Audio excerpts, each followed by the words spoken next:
बादलों के बीच एक चमकता हुआ शहर। नूरिस्तान कोई आम शहर नहीं है। ये किसी नक्शे पर नहीं मिलेगा। इसे सिर्फ वही देख सकता है जिसका दिल सच्चा हो और नीयत पाक हो। कहते हैं कि यह शहर जमीन से ऊपर बादलों की सबसे ऊंची सतह पर मौजूद है, जहां सूरज की रोशनी भी अलग अंदाज में चमकती है। एक ऐसा शहर जहां के महल हवा में तैरते हैं, पेड़ आपसे बातें करते हैं और नदियां सोने की बनी होती हैं।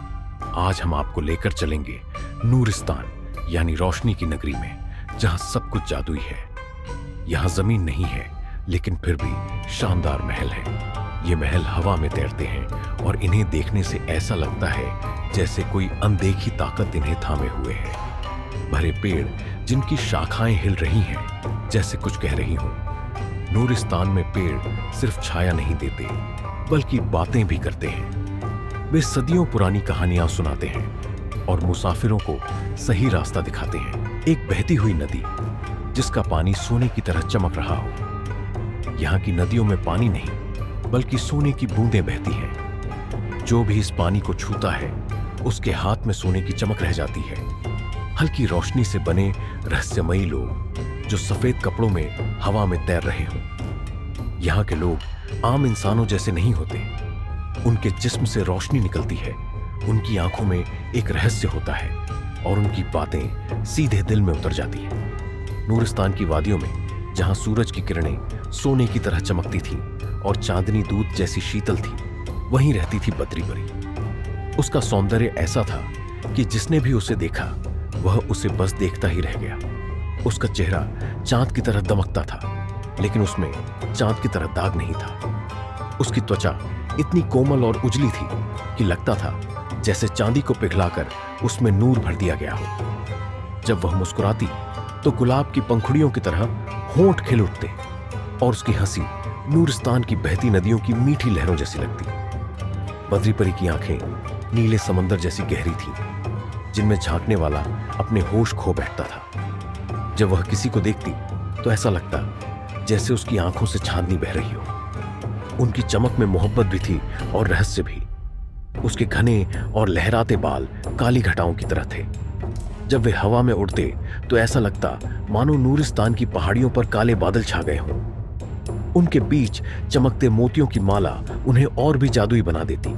उसकी आवाज किसी बांसुरी जैसी मीठी थी। जब वह बोलती तो ऐसा लगता जैसे जंगल में कोयल गीत गा रही हो। उसकी हर बात में एक ऐसी कशिश थी कि सुनने वाला उसमें खो जाता था। बद्री परी सफेद और हल्के नीले रंग के रेशमी वस्त्र पहनती थी, जो हवा के झोंकों से लहराते रहते। उसकी पोशाकों पर सोने और चांदी के महीन धागों से नक्काशी की गई होती, जो चांदनी में झिलमिलाते थे।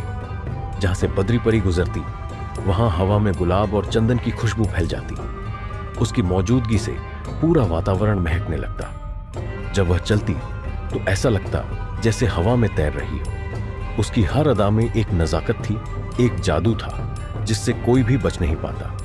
बद्री परी को देखने वाला उसे कभी भूल नहीं पाता। नूरिस्तान की घाटियों में उसकी कहानियां आज भी गूंजती हैं। कहते हैं कि जिसने भी उसे देखा, उसके दिल में उसकी तस्वीर हमेशा के लिए बस गई। नूरिस्तान के पास बसा था कालागढ़, जहां अंधेरे का बादशाह जुल्फिकार जादूगर अपनी काली शक्तियों से राज करता था।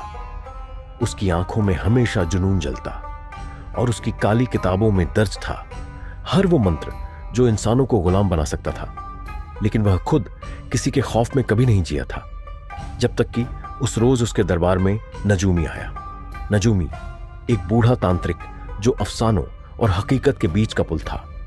उसने जुल्फिकार के सामने सिर झुकाया और धीमे स्वर में कहा, पहले तो वह बद्री परी की खूबसूरती की तारीफ कर रहा था। जादूगर बहुत खुश हुआ। वह मन ही मन बद्री पर फिदा हो गया और अचानक नजूमी ने जुल्फिकार का भविष्य बताना शुरू कर दिया। वह कहने लगा, ऐ काले जादू के मालिक, तेरा अंत करीब है।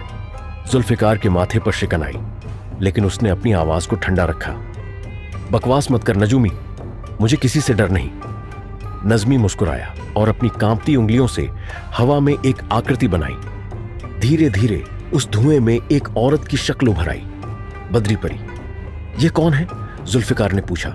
उसकी आंखों में एक अजीब बेचैनी थी। यह है बद्री, वह परी जिसकी जुल्फें तेरी मौत का सबब बनेंगी। नजूमी की बातें सुनकर जुल्फिकार सिहर उठा।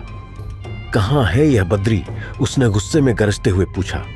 नजूमी ने धीमे से कहा, वह वही है जहां तेरी काली शक्तियां नहीं पहुंच सकती, लेकिन जिस दिन तू उसकी जुल्फों को छूने की कोशिश करेगा उस दिन तेरी तबाही शुरू हो जाएगी। जुल्फिकार ने अपने चारों ओर काले मंत्रों की आग फैला दी, लेकिन उसकी आंखों में पहली बार खौफ झलक रहा था। बद्री परी, उसकी खूबसूरती और उसका अभिशाप क्या सच में उसकी बर्बादी का कारण बनेंगे? कहानी का अगला भाग देखने के लिए कमेंट करें और हमारे चैनल को सब्सक्राइब करें। जल्द ही नया एपिसोड आएगा, बने रहें हमारे साथ।